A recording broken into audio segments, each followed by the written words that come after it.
ওরে বাবা রে, জম্মের সাজা সেজেছি, দেখো দিন কিরাম লাগছে আমার। সাজবো না বলো দিনই, দেওরের বিয়ে বলি কথা। আর চলে গেলাম বরযাত্রী, আর দেরি না করে দেখো যার সঙ্গে ফটো মটো তুলে নিয়ে একেবারে প্যান্ডেলে ঢুকে গেলাম খেতে।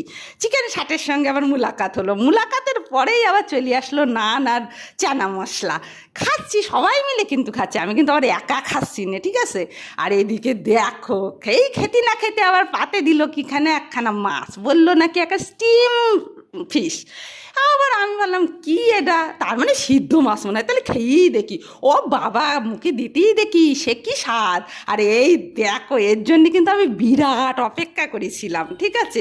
অনেকক্ষণ ধরে অপেক্ষা করেছিলাম, আমি অনেক কিছু খাইনি জানো, শুধু এর জন্যই। আমি সব কিছু খাইনি, নিও নি, হ্যাঁ খেয়ে নিলাম। ওরে বাবা, মুখে দিতে যে কি আরাম পেলাম, দেখিছো তো, দেখো। আর এই দেখো, খাওয়া দাওয়া শেষ করে আবার একটুখানি ফটো তুললাম আইসক্রিম হাতে নিয়ে। ভাবলাম লাস্টে একটু দেওরের বিয়ের খাওয়া শেষে বাড়ি চলে যাবো, একটা ফটো তো তুলে নিই। তাহলে আমার ভিডিওটা কিরাম